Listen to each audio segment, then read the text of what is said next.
परम पूज्य सदगुरु अभिलाष साहेब जी का एक ये प्रार्थना पद है। मेरे जीवन के आधार तुम्हीं प्रभु अपनी शरण में लगा लेना। मेरे जीवन के आधार तुम्हीं प्रभु अपनी शरण में लगा लेना।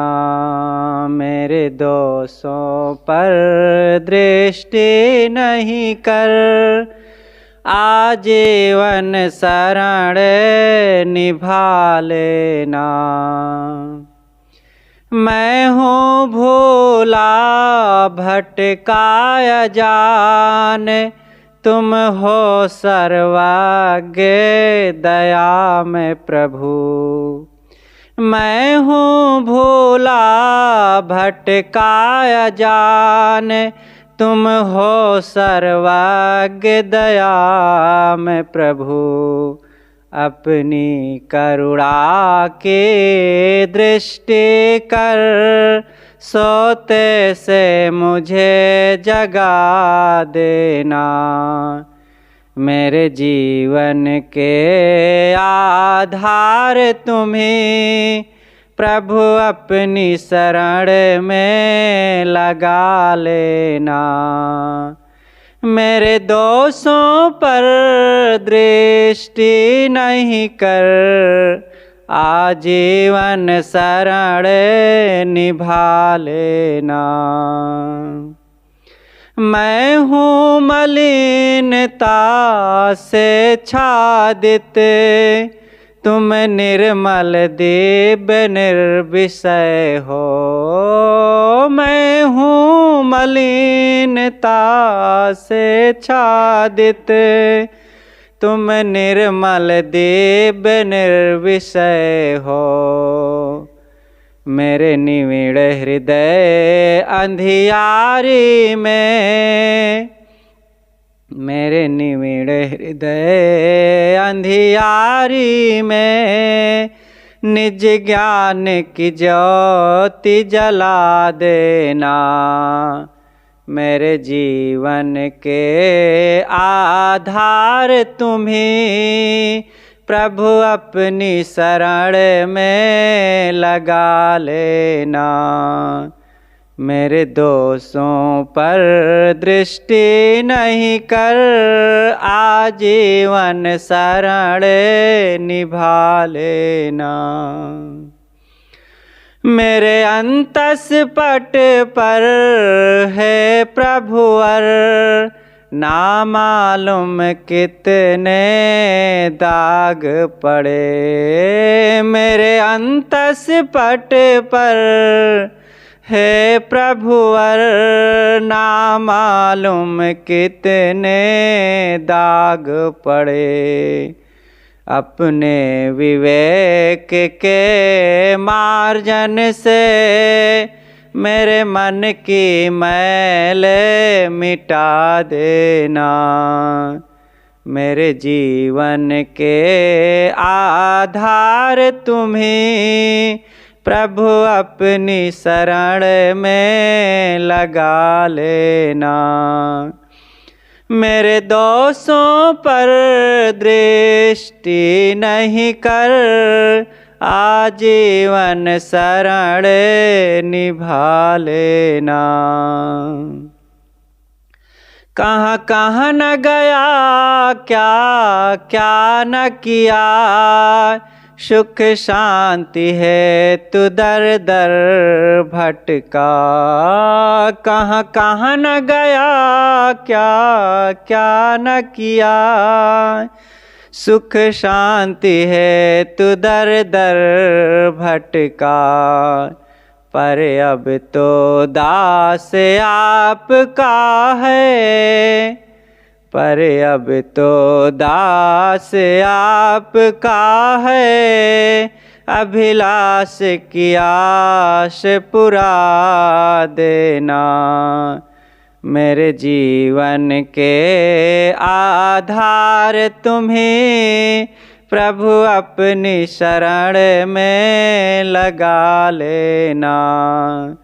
मेरे दोषों पर दृष्टि नहीं कर, आजीवन शरण निभा लेना।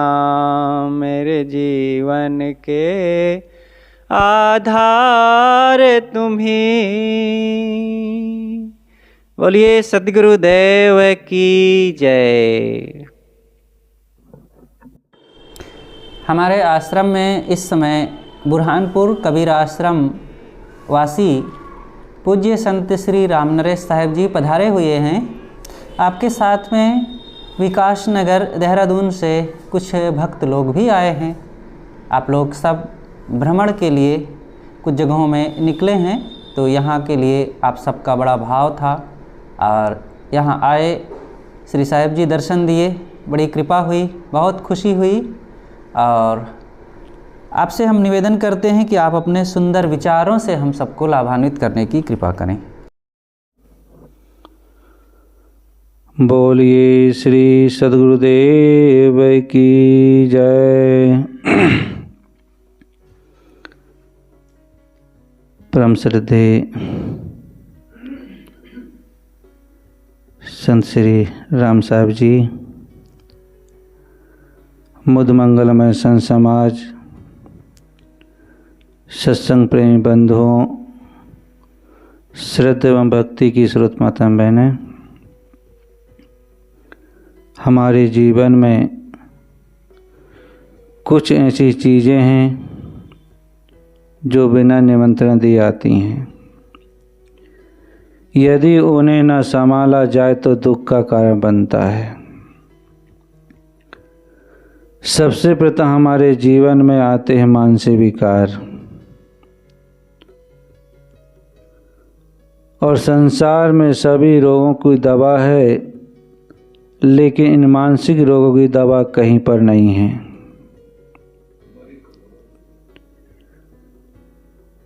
नीति में भी लिखा है, धैर्य और संतोष हो तो निर्धनता भी बुरी नहीं लगती। व्यक्ति कुरूप हो लेकिन सेवा भावी और मधुर भाषी हो तो वो भी बुरा नहीं लगता। कपड़े साधारण हो लेकिन धुले हुए साफ हो तो वो भी बुरे नहीं लगते। घर छोटा हो लेकिन व्यवस्थित और साफ सुथरा हो तो वो भी बुरा नहीं लगता। और तन स्वस्थ और मन प्रसन्न हो तो कुछ भी बुरा नहीं लगता। इसलिए जीवन में सबसे प्रथम मानसिक स्थिति को ठीक करने की ज़रूरत है। आज आदमी के पास सही प्रकार की साधन सुविधा है, लेकिन सब चीज़ के रहते हुए आदमी का मन अशांत है, दुखी है। और जीवन में मन की शांति से बढ़कर कुछ भी नहीं। मन की शांति जीवन की सबसे बड़ी दौलत है। संसार में शायद ऐसा कोई व्यक्ति ना हो जो मन की शांति के बारे में न जानता हो।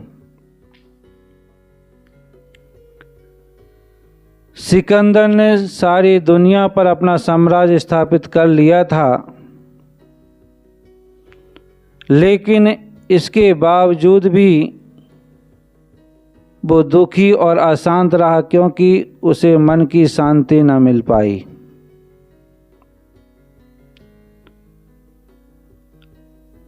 जो व्यक्ति संपत्ति का मालिक होता है वो जीते जी पूजा जाता है, लेकिन जो मन की शांति का मालिक होता है उनके न रहने पर भी आज भी पूजनीय, आज भी उनको हम याद करते हैं, सदगुरु श्री कबीर साहब जी, भगवान बुद्ध। आज उनको हम बड़े आदर की दृष्टि से देखते हैं। उनकी वाणी पर चलकर हम जिज्ञासुओं को कल्याण के मोक्ष मार्ग पर चलने का रास्ता मिलता है। इसलिए जीवन में मन की शांति से बढ़कर कुछ नहीं। लेकिन देखा जाता है आज व्यक्ति काम, क्रोध, लोभ, मोह, मत्सर ऐसे विकारों से आज बहुत दुखी है। लेकिन जो यथार्थ चीज़ को जान लेता है, समझ लेता है, उसका चेहरा खिला हुआ, कहीं लटकता नहीं, कहीं भटकता नहीं है। नाना प्रकार के कल्पना में, मनंदी में व्यक्ति भटक जाता है। कहा जाता है पेट का भरना तो आसान है, लेकिन भूखी निगाहें और भूखे मन को भरना बहुत मुश्किल का काम है। कहा जाता है एक भिखारी था। भिखारी ने अपना भिक्षा पात सुबह सुबह एक सेठ के आगे फैला दिया। सेठ ने कहा, भिखारी जी सुबह का टाइम है, अभी तो मैं घूमने के लिए निकला तो मेरे पास तो कुछ भी नहीं है।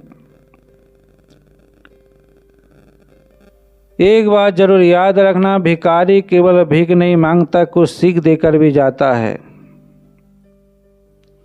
भिखारी ने कहा, सेठ सुबह का टाइम है, बूनी का टाइम है, यदि आपके द्वारा मेरे भिक्षा पात्र में कुछ ना डाला गया तो आज का दिन मेरा यूं ही खाली चला जाएगा। इसके लिए मेरे भिक्षा पात्र में कुछ ना कुछ डाल दीजिए। सेठ ने कहा, भिखारी जी आपका ये छोटा सा भिक्षा पात्र कभी भरा था कि नहीं भरा था? भिखारी ने अपनी मस्ती पर कहा, सेठ अभी तक तो मेरा भिक्षा पात्र कभी नहीं भरा है और ऐसा कोई माई का लाल पैदा नहीं जो मेरा भिक्षा पात्र को भर दे। सेठ ने सोचा कि भिखारी का छोटा सा भिक्षा पात्र आज तक किसी ने नहीं भरा। सेठ का अहंकार और बढ़ा। सेठ ने कहा, भिखारी जी आज आपका भिक्षा पात्र पूरा भर दिया जाता है, आज के बाद कभी भीख नहीं मांगना। भिखारी ने कहा, सेठ ठीक है, यदि मेरा भिक्षा पात्र भर जाए तो आज के बाद मैं भीख मांगना ही छोड़ दूंगा। सेठ ने मुनीम को बुलाया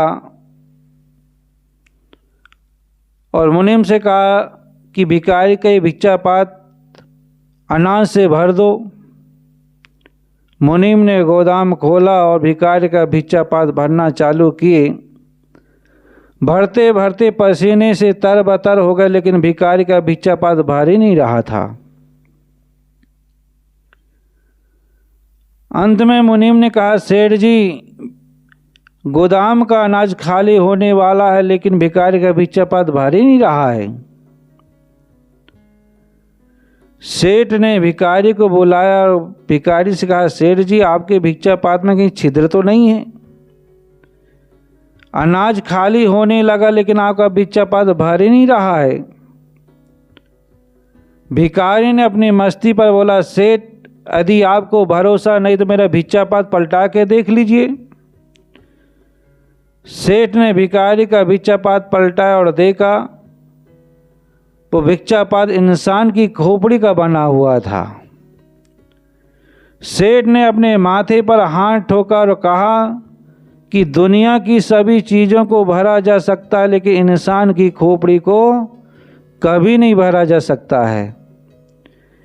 एक चीज़ की पूर्ति होते ही दूसरी चीज़ों के पीछे दौड़ने लगता है और दौड़ते दौड़ते वह व्यक्ति एक दिन शमशान घाट पहुंच जाता है, लेकिन उसकी दौड़ पूरी नहीं होती है। क्योंकि आदमी अपनी इच्छा कामनाओं के पीछे दौड़ता ही रहता है। आवश्यकता की पूर्ति कर सकते हैं, लेकिन आसक्ति की पूर्ति कभी नहीं कर सकते हैं। इसलिए सद्गुरु श्री कबीर साहब जी बीजक संत ग्रंथ में कहते हैं, इच्छा करी भव सागर, जामे बोहित राम आधार, कहीं कबीर हरि शरण गहु, गोकुल वक्ष विस्तार। संसार में हमने 3 सागरों के नाम सुना और पढ़ा है।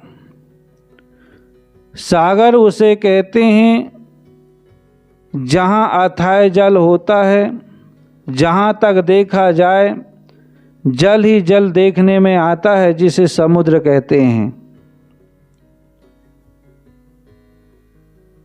दूसरा सागर हमने शास्त्रों में पढ़े हैं, सुने हैं, जिसका नाम क्षीर सागर है। कहा जाता है क्षीर सागर में, क्षीर सागर जो दूध से भरा हुआ है, लेकिन कुछ चीज़ें ऐसी हैं जो पद मात्र है, पदार्थ रूप में कुछ भी नहीं है। जैसे क्षीर सागर। दूसरे नंबर में अमृत। अमृत हमने सुना है पद मात्र में है, लेकिन पदार्थ रूप में कहीं देखने में नहीं आता है। तीसरे हैं कामधेनु। कामधेनु हमने पढ़े हैं, सुने हैं, पद मात्र में, लेकिन पदार्थ रूप में कहीं देखने में नहीं आता है। तीसरे नंबर में भवसागर।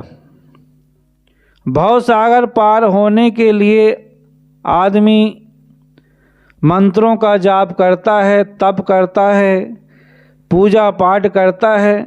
भवसागर बहुत भयानक बताया गया है, लेकिन सद्गुरु श्री कबीर साहब जी का चौथा सागर है इच्छा करी भवसागर, जामे बोहित राम आधार। हमारी इच्छा कामना की जो लहरें हैं, जिस प्रकार समुद्र में एक के बाद एक उठा करती है, इसी प्रकार हमारे अंदर इच्छा कामना की लहरें उठा करती हैं। जिस प्रकार इच्छा कामनाओं की जो लहरें हैं, समुद्र का जो जल की गहराई को नाप सकते, लेकिन इच्छा कामना की जो लहरों को नापना बहुत मुश्किल है। तो हमारे जीवन में 2 प्रकार की इच्छा होती है। एक इच्छा होती है बीड़ी पीने की, सिगरेट पीने की, शराब पीने की, मांस खाने की, और दूसरी इच्छा होती है इन सबको छोड़ने की। तो एक इच्छा बंधनदायक होती है और एक इच्छा बंधन में बांधने वाली। इसलिए सद्गुरु श्री कबीर साहब जी कहते हैं इच्छा करी भवसागर, जामे बोहित राम आधार।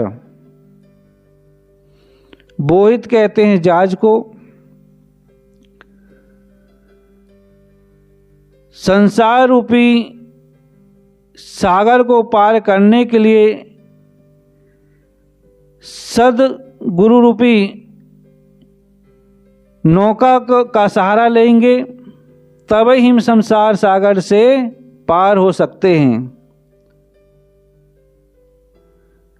कहीं कबीर हरि शरण गहु। हम किसकी शरण में जाना चाहिए? हरि के कई अर्थ होते हैं। हरि कहते हैं मेंढक को, हरि कहते हैं सर्प को, हरि कहते हैं चोर को, हरि औरत को।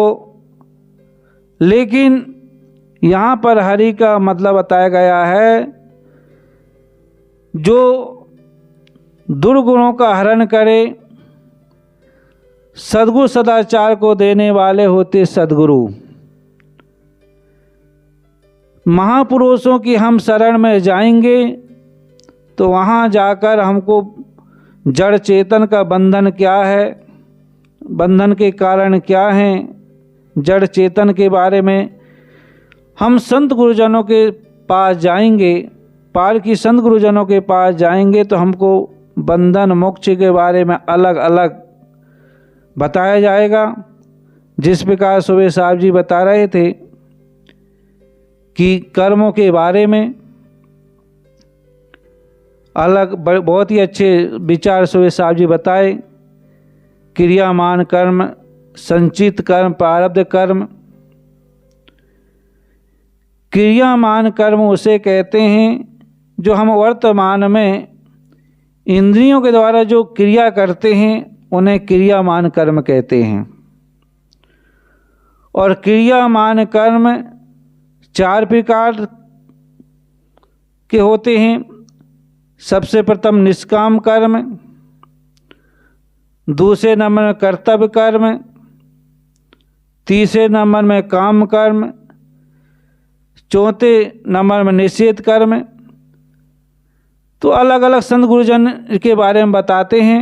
तो कहने का मतलब मैं कह रहा था कि हमारे जीवन में कुछ चीज़ें ऐसी हैं जो बिना निमंत्रण दिए आती हैं। सबसे प्रथम मानसिक विकार, दूसरे नंबर में समस्या। संसार में जिस व्यक्ति ने भी जन्म लिया है उसके जीवन में कुछ न कुछ समस्याएं आती हैं, लेकिन समस्या पर समस्या हम बना लेते हैं। जब समस्या आती है तो आदमी घबरा जाता है। लेकिन इतिहास उठाकर देखा जाए, बड़े बड़े कहलाने वाले जिनका नाम लेकर हम तरना चाहते हैं, भवसागर पार होना चाहते हैं, उनके जीवन में भी समस्या आई थी। उन्होंने भी बड़े बुजुर्ग संतों का सहारा लेकर समस्याओं को पार किए। जिस प्रकार कौरव पांडव के यहाँ विदुर जी महाराज रहते थे, जब भी उनके जीवन में समस्याएं आती थी विदुर जी महाराज जी से समस्या का समाधान करवा लेते थे। और विदुर जी महाराज जी की बात पांडवों ने माना तो उनकी जीत हुई, और कौरव नहीं माना तो उनका बंटाढार भी हो गया। इसी प्रकार मर्यादा पुरुषोत्तम श्री रामचंद्र जी के पिताजी राजा दशरथ के यहाँ वशिष्ठ जी महाराज रहा करते थे। जब भी उनके जीवन में समस्याएं आती थी तो वशिष्ठ जी महाराज जी से अपनी समस्या का समाधान करवा लेते थे। इसी प्रकार हुए राजा भोज। राजा भोज के दरबार में कालिदास महाराज जैसे विद्वान रहते थे। जब भी उनके जीवन में समस्याएं आती थी तो कालिदास महाराज जी से अपनी समस्या का समाधान करवाते थे। एक दिन की बात है, राजा भोज की जो पत्नी रानी थी अपने सहेलियों से आपस में बातें कर रही थी, और बीच में राजा भोज पहुंच जाते हैं। जैसे राजा भोज वहां पहुंचते हैं, उनकी जो रानी थी राजा कहती आइए मूर्ख जी। राजा ने सोचा कि मेरी पत्नी मुझे मूर्ख कह रही है, लेकिन राजा समझदार था। राजा ने समझे जरूर दाल में काला, इसलिए मेरी पत्नी मुझे मूर्ख कह रही है।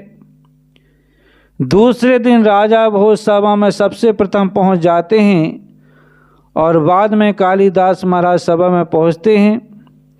जैसे कालिदास महाराज सभा में पहुंचते हैं तो राजा भोज अपने गुरु को कहते आइए मूर्ख जी। लेकिन राजा कालिदास महाराज विद्वान थे।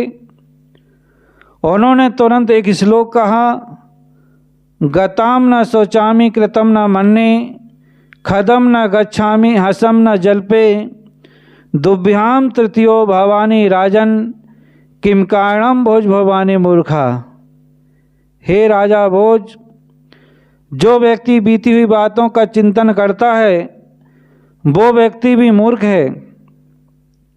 जो व्यक्ति दान पुण्य करता है, दान पुण्य करने वाले व्यक्ति को यदि दूसरा रोकता हो तो वो व्यक्ति भी मूर्ख है। जो व्यक्ति चलते चलते भोजन करता हो वो व्यक्ति भी मूर्ख है, क्योंकि चलते चलते भोजन करना पशुओं का काम है, इंसान का काम नहीं है। दुभ्याम तृतीयो भवानी राजन किम कारणम भोज भवानी मूर्खा। हे राजा भोज, जहाँ दो व्यक्ति आपस में बातें करते हो वहाँ तीसरा व्यक्ति पहुँचता, वो व्यक्ति भी मूर्ख है। किम कारणम भोज भवानी मूर्ख। हे राजा भोज, ऐसा तो मैंने कुछ नहीं किया, तो मैं किस कारण से मूर्ख हुआ। राजा भोज अपनी मूर्खता को समझ लेता है और अपने गुरु के चरणों में लेट जाता। गुरुदेव, मूर्ख है आप नहीं, मूर्ख तो मैं हूँ। अपनी मूर्खता को जानने के लिए मैंने आपको मूर्ख कहा था। कहने का मतलब, जो भी जीवन में समस्या आए तो अपने जो आराध्य हैं, बड़े बुजुर्ग हैं या संत गुरुजनों के पास जाकर अपनी समस्याओं को रखें तो समस्या का समाधान होता है। इसलिए मैं कह रहा था, दूसरे नंबर में आती है समस्या, तीसरे नंबर में अतिथि। अतिथि उसे कहते हैं जो बिना तिथि तारीख का कभी भी आ जाए। नीति में तो लिखा है कि हजारों घड़ा घी का हमन डालने से जितना पुण्य नहीं मिलता है, उतना एक अतिथि के वापिस चले जाने से जितना पुण्य क्षीण होता है, उतना हजारों घड़ा घी का हमन डालने से पुण्य नहीं मिलता है। इसलिए अतिथि के आने के पहले सभी प्रकार की साधन सुविधा हमारे पास होगी, तभी हम अतिथि का ठीक से आदर सत्कार कर सकेंगे। और अक्सर देखा जाता है, 3 तरह के अतिथि हमारे पास आते हैं। सबसे प्रथम व्यवहारिक अतिथि। व्यवहारिक अतिथि मोहल्ला पड़ोस के लोग, रिलेशन के लोग तो दूर रहते हैं, इसलिए सबसे पहले मोहल्ला पड़ोस के लोगों के पास जाया जाता है। हो सके तो उसकी आवश्यकता की पूर्ति कर, तो नहीं तो बता दें भैया ये चीज़ हमारे पास नहीं है, अगर ज़रूर आपको दे देते। कितने लोगों की आदत होती है, 1 गिलास पानी देने की बात तो दूर रही, 2 वचन मीठे भी नहीं बोल पाते हैं।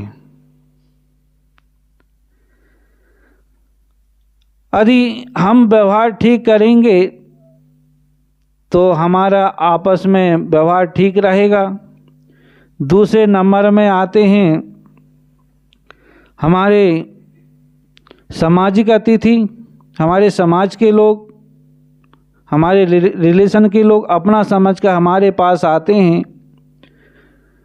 तो उनका क्या करना चाहिए, उनका आदर सत्कार करना चाहिए। यदि उनका आदर सत्कार नहीं करेंगे, चाहे आदमी का घर कितना ही अच्छा हो,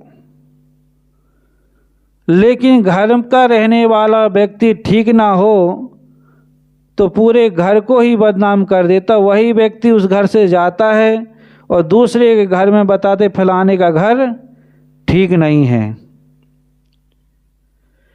तीसरे नंबर में आते हैं परमार्थिक अतिथि। संत गुरुजनों से हमारा कोई जाति का रिश्ता नहीं होता है, संत गुरुजनों से हमारा धर्म का रिश्ता होता है।